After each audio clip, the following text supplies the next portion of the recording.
Hi, my name is Greg Johnson, and I'm the lead pastor here at Restoration Church Wood Forest.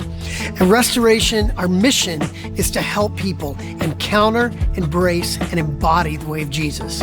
And so that takes place in a lot of ways around here. But on Sunday mornings, people encounter Jesus through passionate worship and through the opening of God's Word as we explore both the truth of His Word and how to apply it to our lives. And so we hope you enjoy this podcast today. We would never want this to replace church. We merely want it to be a supplement to your relationship with Jesus. But if you're in the area, we would love for you to hang out with us any Sunday morning. Our services are at 9 a.m. and 11 a.m. Welcome to Restoration. Last week, I was sick for most of the week, and I got here on Saturday morning intending to kind of catch up and get ready, and I felt like death. And fortunately, Scott Pollock, on 24 hours notice, jumped in and did just such a phenomenal job. If y'all were here last week, y'all are clapping. He'll never see that. But it was so great. I did find myself, I was laying on the couch watching a live stream, and about midway through, Yvonne said, "Hey, did you notice that he has not used a single note?" And that just made me angry, actually. So my goal this morning was to use absolutely no notes, because here's what I know for sure. I could talk for 40 minutes about absolutely nothing. And so I'm going to spare you that. Not going to do that today. But we're in week 2 of Advent, and just a reminder, the word Advent means arrival.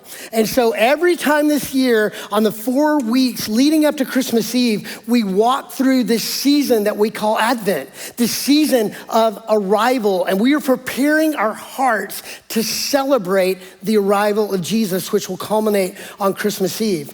But again, it's not just that he came, we're also celebrating the fact that he's coming again. When we sang earlier, praise forever to the King of Kings, there will be a day when he will come riding on the clouds, Revelation 19. We know the end of the story. And for a lot of us, we are anticipating the return of Jesus because we live in a dark world. And so it's very exciting and hope-filled to think that we can watch the skies because he is coming back. So this morning, we're going to cover this interesting part of John 1.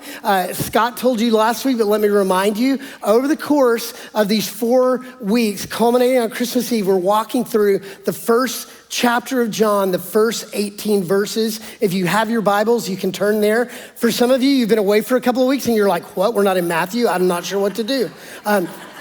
John is to the right. 3 books. So if you just kind of worn out Matthew, we're going to give you a little bit of time in another book for a few weeks. So John chapter 1, last week, Scott walked through the first 5 verses. But it's really interesting because the 3 verses that I'm going to talk about today are really seem like they're in an odd place. If you remember in the first 5 verses of John chapter 1 last week, he talks about in the beginning was the Word, and that word there is in Greek is logos, and that means word, but it actually in Greek culture means in the beginning was the thing that gave ultimate meaning to life. And that is what that word logos represents. So in the beginning was the thing that gives ultimate meaning to life. And the thing that gives ultimate meaning to life was with God. The thing that gives ultimate meaning to life was God. And then it says he was with God in the beginning. And it goes on to say that all things were made through him. So this word, who we find out in a few weeks, he will give a name. And the name is what? Jesus. Say it with me. Jesus. Say it with feeling. Jesus. Yeah, so Jesus is the Word, the one who gives ultimate meaning to life. And then he said, in him was life, and his life was the light of all mankind. The light shines in the darkness, and the darkness has not overcome it. And so that verse 5, light shines in the darkness, and the darkness has not overcome it. It couples really well if you jump down to verse 9. In verse 9, it says, the true light that gives light to everyone was coming into the world. So that feels like this great flow. So it's problematic that verses 6-8 seem to be oddly placed. And I think it would be really easy for us to just say, well, John wasn't a real writer, right? Rookie mistake to not be focused and to throw something in there. But as followers of Jesus and as people of restoration, we believe that every word in this book was divinely inspired. Which means this, John had a purpose because the Holy Spirit had a purpose for these 3 verses that are embedded in this narrative.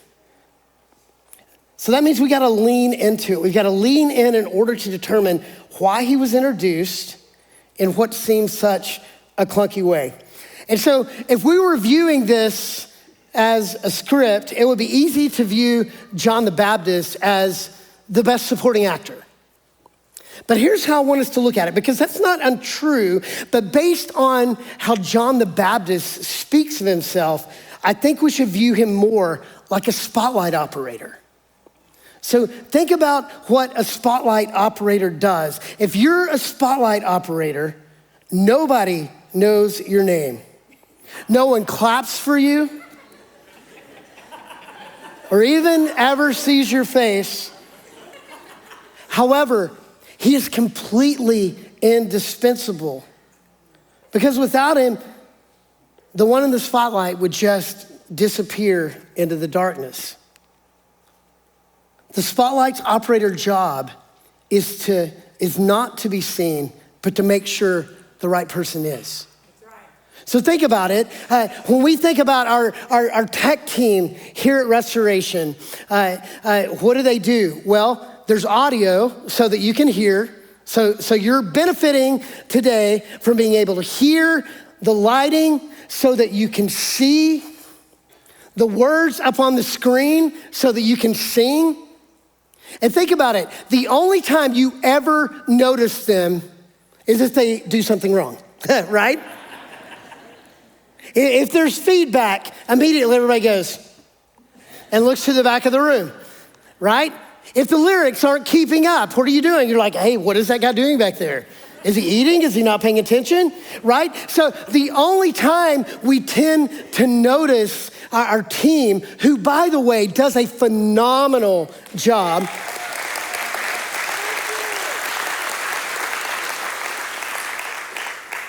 They are all serving and existing in their giftedness for the sake of others. So think about this. What if this is the whole of the Christian life? That you were never designed to be the source of light, but the one who aims the beam. Maybe this morning, you can let the weight of the responsibility of what you call following Jesus fall off of you. Because God didn't create you to be the point, but simply to point. That's right. Let me say that again. God didn't create you to be the point. For some of you, this hurts your sensibilities because you're like, wait, you don't know me. And you live your life as if you're the point, as if everyone and everything should bow to your will, to your, whatever your whim is in the moment. You feel like that you are owed something. And you have made yourself the point. And know this, God did not make you to be the point. He has made you to point. So let's look at these verses that are embedded here in the narrative. Starting with verse 6, it says, there was a man sent from God whose name was John. He came as a witness to testify concerning that light, so that through him all might believe. He himself was not the light. He came only as a witness to the light. So let's kind of dissect this a little bit and see what it is that John was really trying to say to us. So he starts out by saying there was a man. So the disciple John has just written the first 5 verses introducing the main character, the Word, logos, the thing that gives ultimate meaning to life. He calls Jesus the creator. He calls Jesus the giver of life to every man, the ultimate light source. And now he shifts from the creator to the created. Yes. There was a man. So again, if you were here last week, Scott did such an incredible job of taking us from John chapter 1 all the way back to Genesis chapter 1. And really, John is mirroring Genesis. It starts out with in the beginning. And now, as he's talking about there was a man, remember, what is the last thing that God created in Genesis chapter 1? He created man. And he created man, and he says, hey, it's very good. But man was not the creator. Man was created. And so he's letting us know that these two, both logos, the word, and this man are in partnership. The creator and the created, both with key roles. So here we find out a little bit later that the man he's referring to, he says his name is John, but it's not the writer of this book, John. It's John the Baptist. John, the one who is baptizing. And a little bit later in John chapter 1, and again in John chapter 3, we hear more about John the Baptist. But what is the role of John the Baptist ultimately? To point people to Jesus. Just as we see throughout Scripture, we're reading about something that happened. So it's descriptive, something that happened in time, but also something that happens. It's prescriptive for you and me. We see this picture of a man that was pointing people to Jesus, and this is where you get to find yourself in the story. That just as this happened, that God sent a man to point people to the Messiah, to point people to Jesus. Today in 2025, guess what? He created people, you, all over the room, with the purpose of pointing people to Jesus. There was a person, and there will always be a person. This is God's plan to spread the gospel through a person. It says there was a man sent from God. This was intentional. God sent both Jesus and someone to point the world to Jesus. And think about it. It has always been in the mind of God to use people to spread the gospel. Jesus himself talked about it. We'll see it when we move into the new year and we finish up the book of Matthew. In Matthew chapter 28, the last 3 verses, we know it as the Great Commission. But what does Jesus tell the disciples? Go into all the world and make disciples, baptizing them in the name of the Father and teaching them to obey everything that I've commanded you. So what is he saying? Go into all the world and tell people about me. John chapter 20, verse 21, he says that the Father sent me, so I am what? Sending you. It's just sending. See what's happening? That he is really deputizing the disciples to go into the world and to share the gospel. We see it in Acts chapter 1, before Pentecost, before the Holy Spirit falls. What does he say? He says, when the Holy Spirit comes, you will be my what? Witnesses. You can read, right? You will be my witnesses in Jerusalem, and then Judea, then Samaria, and all the way to the ends of the earth. This is God's plan to use people for the spreading, for the exportation of the gospel all over the world.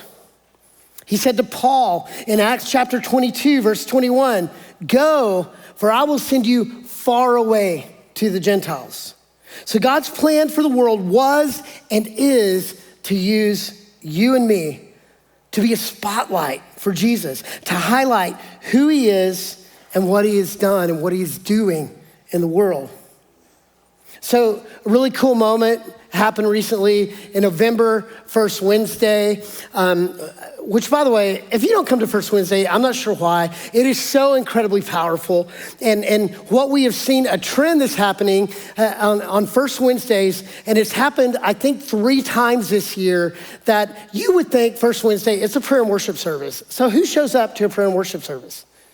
People that want to pray and worship. But for at least, I think, 3 or 4 of the last 5 First Wednesdays, I have felt from the Lord, hey, somebody here needs to give their life to Jesus. And this last First Wednesday in November, I said, man, I think somebody needs to give their life to Jesus. And 3 people came down and we were able to pray with them and they walked into the kingdom. And so it's just incredible. Well, there was a guy here that I saw that was in the room, and he's a guy that I've spent some time with. He kind of grew up in the church and it went dark. Why did that happen? I thought everybody left all of a sudden. Thought the rapture happened. And you're still here. And I'm still here. Thank you. Thanks for saying that, Torres. Appreciate it. Been left behind. Yeah. That was good. You can go. So I saw somebody in the room that I've been spending time with, and he grew up in the church, but at some point kind of lost his way and would have called himself, when I first started meeting with him, probably he believed in a higher power. He'd been through a recovery program, and so he knew that there was something out there guiding him. But the more we talked, the more he said, man, I really don't have a problem with God, but I've got an aversion to Jesus.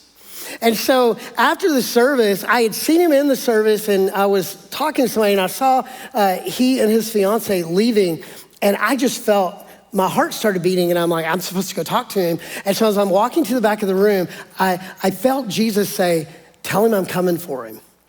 And I'm like, that's gonna feel weird. And but I went to him and I'm like, hey man, I'm surprised you're here. And he said, yeah, man, my heart was kind of beating out of my chest like you always say that it's going to. And when you said people need to come down to receive Jesus, I felt like that was probably me. And I'm like, well, that's interesting, because as I was walking back here, Jesus told me to tell you, he's coming for you. And he's like, what does that mean? I'm like, I don't know.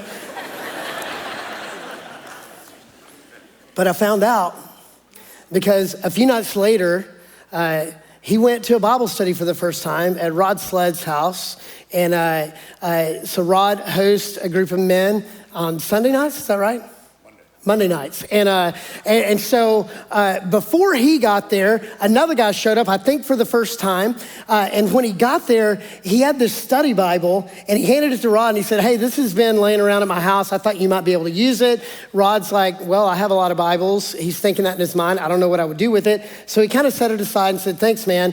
Well, so then this guy that I've been spending time with showed up for the first time, and he stays. Well, he hangs around afterwards and everybody's gone, and he begins to tell Rod, man, this is so weird, because I travel for a living. I was in another state, and I decided to look for a church, and I went to this church, and the church, the message was on John chapter 3, which I found really interesting.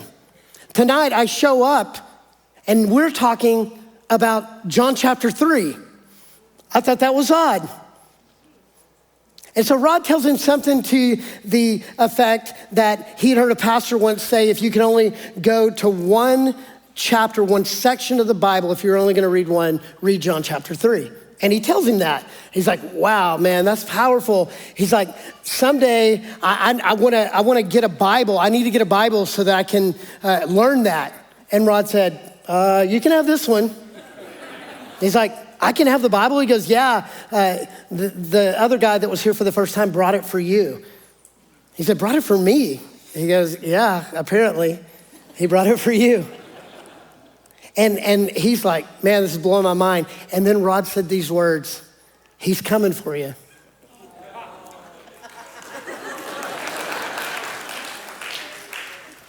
He perked up and said, Greg said that to me the other night. So I'm telling you that to tell you this. Do you see how God uses people to shine a spotlight? He used a guy that brought a Bible, had no idea why. He used me to speak these words over him, and I didn't know what I was saying. I was just being obedient. And then he brings someone with a Bible not knowing why. Rod had no idea why. But before that, he had a pastor at a church at a place we don't know speaking on John chapter 3. He happens to show up on the night that Rod is teaching and they're walking through John chapter 3. Do you see how it's all lining up? And then he puts in Rod's heart to say, he's coming for you. Who says that? It sounds angry. But think about it. God uses people, but he uses people to shine a spotlight on Jesus, to bring Jesus in to sharp focus. Look at verse 7. It says he came as a witness to testify concerning the light, so that through him all might believe. He came as a witness to testify. God sent John the Baptist as a witness to testify about Jesus. Why? So people would believe in Jesus. Through John, through his witness, people would believe in Jesus. He had a purpose. So God sent Jesus into the world to save the world. That's John 3:16. For God so loved the world that he gave his only son, that whoever believes in him would not perish, but have eternal life. We all know that, right? We know that verse. If you don't know any other verse, you probably know that one. And that is the picture of what God did. God sent Jesus to save the world. And then God sends you and me in the world to highlight what Jesus has done, specifically what he's done in our lives. It's part of the uniqueness of what we talk about around here a lot. Your Ephesians 2:10 calling. Ephesians 2:10 says this, for we are God's workmanship created in Christ Jesus to do good works, which he prepared in advance for us to do. So there are good works that you and only you were called to do, things that only you were called to accomplish, that God put in before the foundation of the world that you would do and who you would be. And it says in Christ Jesus, Jesus is the activator of those good works. And so he activates in us when we say yes to him, when we receive the power of the Holy Spirit in us, in our lives. Now we get to live in those good works. Do you know that part of my good works, part of my Ephesians 2:10 calling was to walk to the back of the room and say, he's coming for you, bro. That's part of, that's just one little minute thing that God had planned for me. And I know that there's gonna be a day that this guy's gonna be in the kingdom. He's gonna be in the kingdom not because of me. He's gonna be in the kingdom because God is drawing him. But all he called me to do, shine a spotlight on Jesus. As I shine a spotlight on Jesus and point people to Jesus, Jesus does the drawing. So what are you armed with? As a follower of Jesus, you are armed with your story of how Jesus has changed you to share with the world around you. I've said this a lot, but let me say it again. The most compelling thing about you is how Jesus has changed your life. It's your story. Now, you know that, right? For a lot of you, you think the most compelling thing about you is your intellect. Some of you think the most compelling thing about you is your good looks. Some of you think the most compelling thing about you is who you are as a parent or who you are as a spouse. Know this, all of those things are fine. The most compelling thing about you is what Jesus has done in your life. And armed with that story, you get to take it into the world. You take it into the world and you shine that spotlight directly on Jesus. I am who I am because of Jesus. Another way to say it is, you have a gift, but you are not God's gift. I think for a lot of us, we have bought into the lie that we're the actual point. And know this, if your story ends with you, it is not a compelling story. You're just not that cool. I mean that respectfully. But there is something bigger at play. And God's plan to send the good news of Jesus throughout the world has always been word of mouth. That is his marketing plan, word of mouth. And that means that you and I ultimately have a stake in this. There are no secret agents in the kingdom of God. There's no such thing as a private faith in the kingdom of God. It cracks me up when people say, well, my faith is private. That's cool, not biblical, but cool. Because you were never supposed to keep quiet. If we are God's plan to see the world changed by the gospel, it means you have a stake in it. Amen. And for a lot of you, you're scared to death because you're like, I don't know what to say. Here's what you say. This is who I was. This is how Jesus changed me. This is who I am today. That's it. And through that, we shine a spotlight directly on Jesus. So the substance of the message never changes. The substance is the gospel, that Jesus changes lives. The form of that is you sharing your story, you living into your Ephesians 2:10 calling. The substance never changes. The form is up to you. So again, this last week, I met with a guy who had set up an appointment who is now engaged to this girl, but it was his girlfriend, and she was a follower of Jesus. And he has been on a journey literally for the last 13 years or so, following other gods. And he went into great detail describing to me other gods that he had been following. But her life has been pointing to Jesus. And another friend of his, who happens to be a youth pastor, has been pointing him to Jesus. And so we met, and as we talked, what I realized is, hey, he's ready to walk into the kingdom. And so I just took a spotlight and pointed him to Jesus and got the opportunity to pray with him to follow Jesus.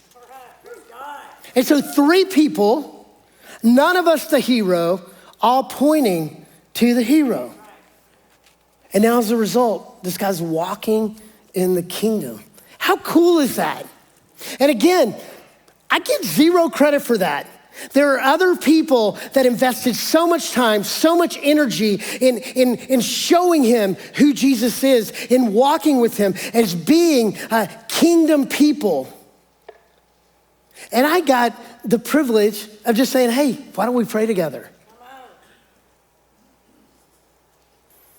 For all of you, every person in this room, you get to be a spotlight that's pointing people to Jesus. Amen. Verse 8, he himself was not the light. He came only as a witness to the light. So he was not the light. Why did John feel the need to clarify this? It seems pretty clear. If you walk through the first 5 verses, he talks about, we know that it's Jesus that he's talking about. We know that he shifts in John 6 and he says, there was a man sent from God named John. So we know that he's not talking about Jesus. Why was it so important for him here to say he was not the light? It seems that after he described who John the Baptist was, he wanted to make sure that we know who he was not. And we'll see it more clearly later as you read in the book of John. But if you look down at verse 19 and 20, it says, now this was John's testimony when the Jewish leaders in Jerusalem sent priests and Levites to ask him who he was. He did not fail to confess, but confessed freely, I am what? Not the Messiah. I'm not the Messiah. But then look at verse 21.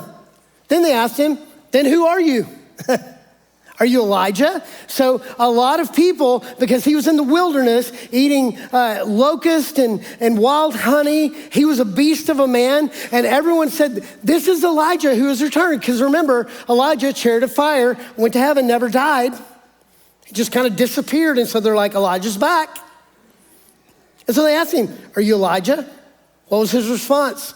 Nope, not me. They said, are you the prophet? And he says, no. And if you look down in verse 27, he says, listen, he is the one who comes after me, the straps of whose sandal I am not worthy to untie. At every turn, he's saying, I'm not the guy. I'm not the guy. And so John is making sure, the writer John is making sure that we understand that John the Baptist was not the light. And remember, he's writing to a group of people that might not have understood that. There were a lot of people early on that were following John the Baptist, that he has disciples that were following him, people that were looking to him and really maybe mistaking him for the Messiah. And so John the writer is making sure that everyone knows John the Baptist is not the Messiah. And if you jump over in John chapter 3, starting in verse 28, it says, you yourselves can testify that I said, I am not the Messiah, but am sent ahead of him. The bride belongs to the bridegroom. The friend who attends the bridegroom waits and listens for him and is full of joy when he hears the bridegroom's voice. That joy is mine and is now complete. He must become greater and I must become what? Less. What is he saying? Saying, I'm not the hero. I'm not the hero here, guys. Everybody that's following me, I'm baptizing people into repentance, but it is still just a placeholder for Jesus. Because remember, when he sees Jesus from a long way away, what does he say? Behold the Lamb of God who takes away the sin of the world. And once Jesus enters the picture, John says, I gotta take a step back. I become less, I decrease, he increases. So do you know that as a follower of Jesus, that for the rest of your life, you must decrease and he must increase? And as followers of Jesus, as you spend time with him in the secret place every day, you know what he's chipping away at? You. He's chipping away at you. He's chipping away at your agenda. He's chipping away at your resolve. And you're becoming more like him. You are decreasing so that he can increase. And for some people, I know that you hear that and you're like, well, I don't think I like that. We live in a very independent country. We've got a whole declaration to it that we want to be the masters of our own universe. We're very independent people that want to be the end all, right? We want to be the hero. We want to be the one that swoops in and saves the day. But it's very clear that our role is not to be the hero, but to point people to the hero, that we decrease. And so it's not that John the Baptist wasn't important to the story. He was invaluable. However, he knew his lane and he ran in his lane. His ultimate role was to spotlight Jesus and then fade into the background. It's like Paul said in 1 Corinthians 3:6, I planted, Apollos watered, but God gave the growth. So neither the one who plants or waters is anything, but only God makes them grow. So I'm either planting seeds, I'm watering seeds, but only God causes growth in a person. So what does that do? It takes the pressure off of me. Some of you are scared to death of having conversations of faith with somebody because you're like, man, I'm afraid that I'm gonna say the wrong thing and send them directly to hell, right? I'm gonna say the wrong thing and as a result, they're gonna be messed up forever. Hey, you're giving yourself way too much credit. It's not you that draws people to Jesus. It is the Holy Spirit. All he's called you to do is point people to Jesus, armed with your story. The most compelling thing about you, you shine a spotlight directly on Jesus. Amen. I am not the Messiah, but have been sent by him for the sake of others. In John 1:23, John the Baptist says, I am a voice in the wilderness calling out, make straight the way of the Lord. He's quoting Isaiah 40 there. And John the Baptist was using his voice to prepare the way for Jesus in other people's lives. So he talks here about being a witness. Being a witness.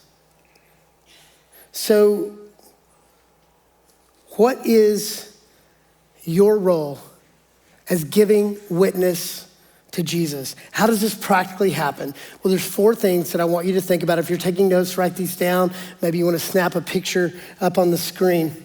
Number 1, a witness doesn't impersonate Jesus.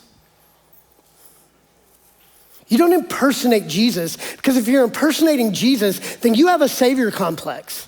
And so often we get in these places where we take way too much ownership of what someone else is experiencing, because we are trying to be the savior in and of ourselves. No, we're not called to impersonate Jesus. You don't pretend to be Jesus. You don't carry the Messiah weight. It's not what you were called to do. Amen. Number 2, a witness points clearly and consistently. Clearly and consistently.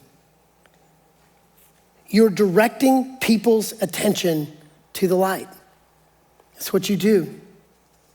Number 3, a witness shines where they actually live. A witness shines where they actually live. Your work, your neighborhood, your family, armed with your story, specifically with your struggles. Your story of how Jesus met you in your darkness. Amen. Do you recognize that your struggles are not something to be hidden?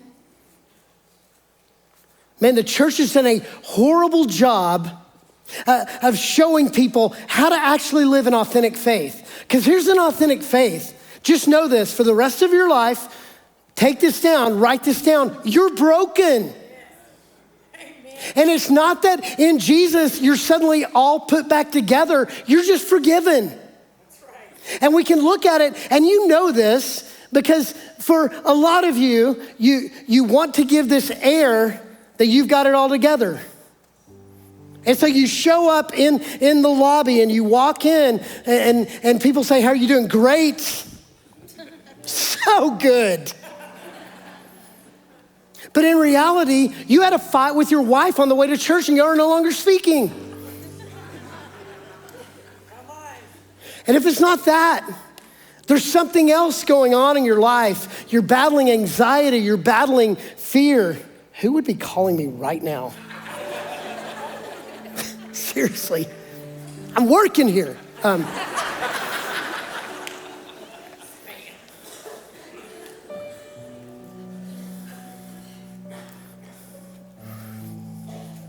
A witness shines where they actually live. And you share all the broken stuff, because guess what? The world is broken and the world needs hope. And what they need to see is you, as a follower of Jesus, you still got your stuff.